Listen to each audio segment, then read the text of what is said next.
poco del examen, porque el examen las preguntas que no se ha hecho. Por ejemplo, hay una intoxicación que produce signos musculares, pero que pueden ser confundidos con signos neurológicos, cuando los caballos se intoxican con medicina, que es un ionóforo que produce daño muscular y produce debilidad muscular. Y entonces el animal casi que no se puede parar. Entonces todo parece como si fuera neurológico y fundamentalmente es muscular. ¿Sí? Entonces, por eso les digo, la historia es fundamental para tener y para orientar también el examen. El examen que busca cuando uno hace el examen neurológico en grandes animales, y me imagino en pequeños también lo hace, uno lo que primero tiene que identificar es dónde está la lesión. Eso es lo que uno busca en el examen que les voy a mostrar. ¿Dónde está la lesión? La idea es ubicar la lesión. Lo primero que uno trata de hacer es ubicar la lesión. Después, la causa de la lesión. Las causas de lesiones pueden ser infecciosas, inflamatorias, tóxicas o traumáticas. Y también hereditarias. Pueden ser hereditarias. Esas son las lesiones que nosotros encontramos. Claro que dentro de la hereditaria, pues, pueden haber fenómenos, pero no son infecciosos, son problemas hereditarios. Que usualmente son, ya sea de tipo genético o hereditario, o también pueden ser de ocurrir al momento o durante la preñez, que básicamente son congénitos y no transmisibles a través de eso, pero ocurren en ese momento. Por ejemplo, en los potros, la dificultad del parto, hay un problema que ocurre de manera congénita, ocurre al momento del parto, que es lo que se conoce como lo que llaman en neurología con un nombre rimbombante, que es hipoxemia, isquemia del neonato. ¿Sí? También le llaman asfixia del neonato. Vulgarmente es domifol, o otros le dicen encefalopatía isquémica del neonato, que es el término más simpático. Para ustedes los gomelos, pues domifol, ¿sí? Que es el nombre gringo, el otro tonto, pero es un problema de hemorragia y de anoxia que ocurre usualmente al momento del nacimiento en los potros. Usualmente puede ocurrir antes del nacimiento.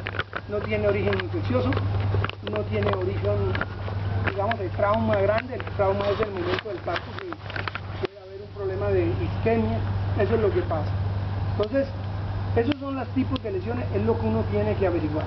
Entonces, para averiguar eso, empieza uno con el examen. Ahora, neurológicamente uno puede tener animales ambulantes. En clase de medicina preguntaron, ¿qué es ambulante, doctor? Que puede caminar por sus propios medios. Por eso se llaman las ambulancias, aunque se las contraten y le piden, eso es ambulante, puede caminar por sus propios medios. Entonces hay animales ambulantes, pero también puede haber animales en decúbito patológico. Yo siempre hago una diferencia, ¿sí?, con respecto al decúbito. ¿Por qué razón? Porque todo animal, y usted también, cuando se acuesta y piensan a veces que los veo colgar hamacas por ahí, están en decúbito. Yo a veces pienso, no sé si es patológico, pero están en decúbito. ¿Sí? Están en decúbito. Supino, inclusive supino, están en decúbito supino. Pero eso es diferente a un decúbito patológico. Por eso yo le pongo, claro que yo sé que ustedes por menos utilizan el término en inglés de los recumbencia. La recumbencia, por favor no aprendan esa palabra. En inglés se llama recumbency, pero en español no existe. La palabra en español es decúbito. Pero decúbito patológico cuando el animal no puede incorporarse, no puede estar, no lo puede hacer. En cambio, cuando están en decúbito, pues todas las vacas se acuestan a rumiar y se colocan en decúbito external. ¿Sí? Ellas se ponen ahí en decúbito external y rumian. Eso no significa que sea patológico, esa es la actividad normal. Por eso yo siempre le agrego el apellido, decúbito patológico. Usted puede encontrar. El examen de un animal en decúbito es diferente de un animal ambulante. Pero, ¿qué hago yo si el animal está en decúbito? Indudablemente lo examino en decúbito, pero también intento levantarlo para ver qué hace. Si se puede sostener, no se puede sostener, para poderlo evaluar. ¿Estamos? siempre es sine qua non de examen neurológico tratar de levantar el animal y levantarlo a ver qué logra, porque no va a poder evaluar. Cuando están caídos, muchos animales, por ejemplo, que pueden tener enfermedades metabólicas que causan debilidad, o es común, por ejemplo, en las épocas de verano, cuando no hay mucho de comer, creo que todos vieron esas imágenes horribles de la zona del Casanare, de animales que no se podían levantar. Si uno lo mirara sin ese contexto, podía pensar que son animales neurológicamente afectados. Mentira, que es un problema solo de debilidad. Cuando no hay suficiente comida, se caen los animales. Y al caerse por debilidad, pueden aparentar ser neurológicos. Cuando usted los para, ¿sí? Cuando usted los para, da la sensación de que tiene un problema neurológico y simplemente es debilidad. Eso hay que saberlo, ¿sí? Entonces, es muy importante siempre que vayan a mirar un caballo, un animal en decúbito, intentar ponerlo de pie, ¿sí? Ponerlo en estación. Bueno, ya el examen, es importante mirar la actitud del animal. El temperamento, la gente a veces evalúa temperamento. El temperamento uno lo evalúa cuando manipula el animal, ¿sí? Pero si un animal llega, por ejemplo, con un dolor horrible y el animal está que tiene un cólite revolcán, dice que el temperamento es horrible, así como el del doctor Oliver, perdón, el de Olimpo. Y entonces, como me dicen por detrás, y entonces eso no es el temperamento, es una respuesta a como dirían los viejos clínicos, a una noxa. ¿Sí? Eso es lo que pasa. Es diferente. El temperamento uno normalmente tiende a evaluarlo cuando manipula el animal, pero tiene que saber cómo evaluarlo. ¿Por qué? Porque el temperamento y la actitud son dos cosas diferentes. Para ponérselo en términos generales, el temperamento es un poco la personalidad del animal. Claro que personalidad en animales es como difícil de hablar, pero bueno, comportamiento del animal con respecto a eso. Y lo otro es la actitud. ¿La actitud a qué se refiere? A cómo se relaciona con el medio ambiente. Por eso uno en actitud habla de deprimido, ¿sí? Deprimido. Uno la depresión la puede medir entre leve, moderada y severa. Después habla de letárgico.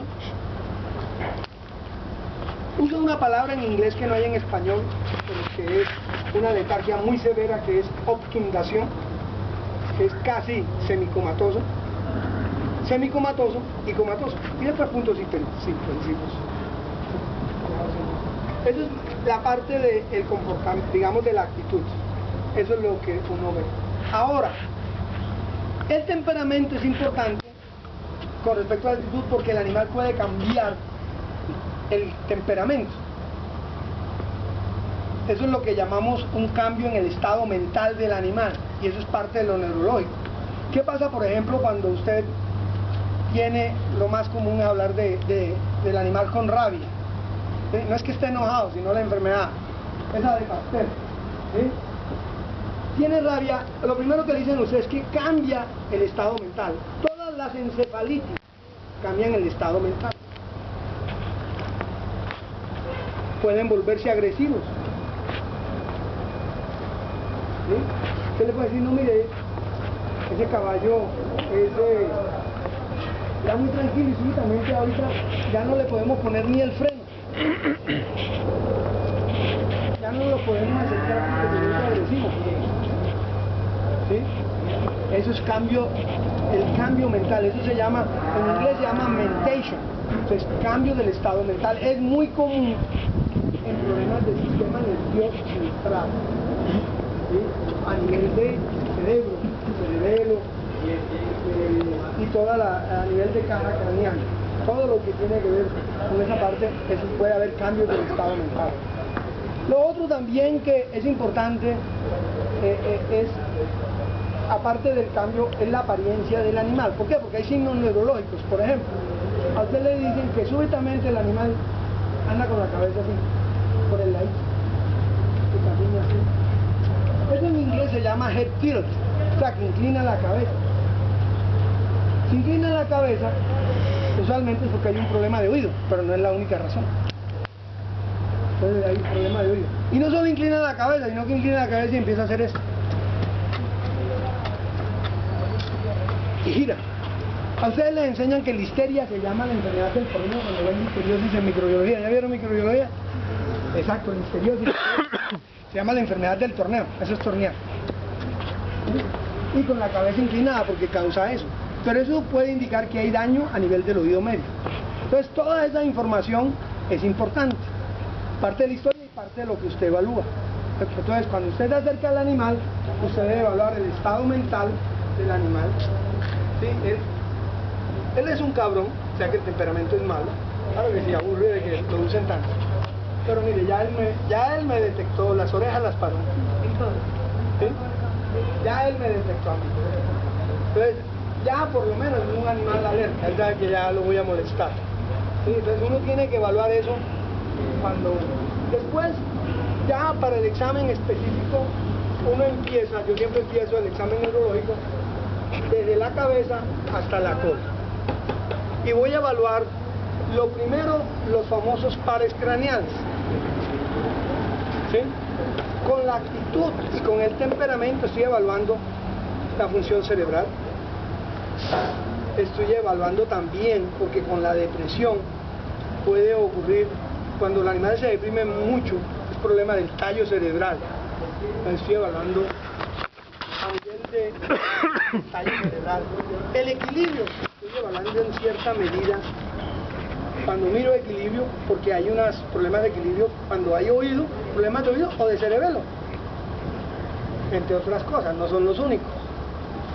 ¿Sí? En esa parte. Y empiezo a evaluar el problema, cada uno de los nervios. Entonces, por ejemplo, si voy a evaluar el oído, ¿sí? Y trato de hacerlo separado.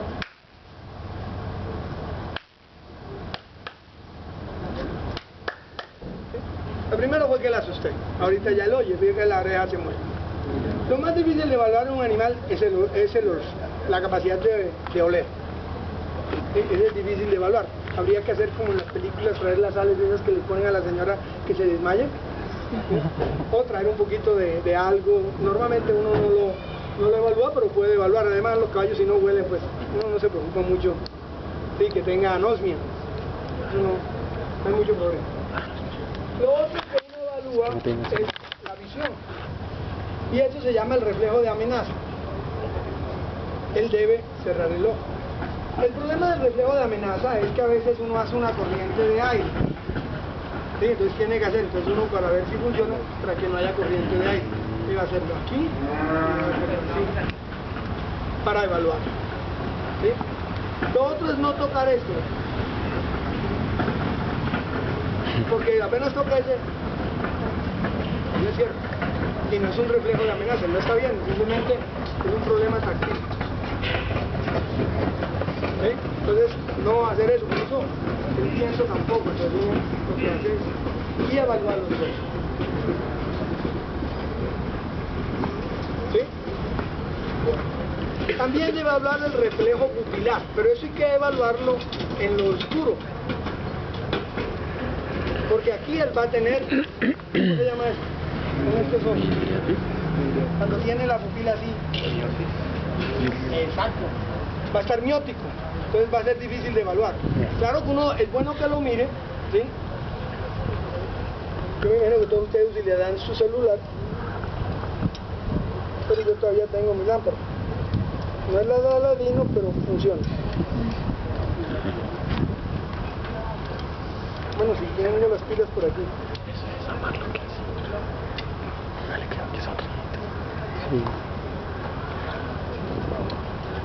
Entonces, cuando estamos evaluando el reflejo de amenaza,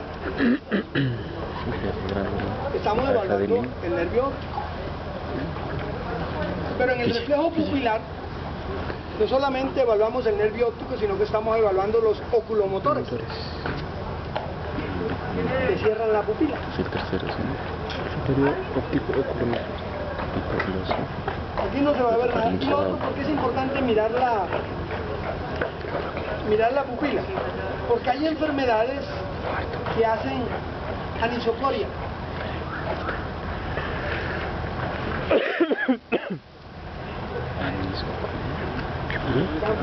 ¿Qué pasa? ¿Qué es? Marica, es que hay pero en letra despegada. Venga, yo creo. Hacen anisocoria. Por ejemplo, la meningitis. Hacen anisocoria. Pues tiene uno en mildiasis y el otro en miosis.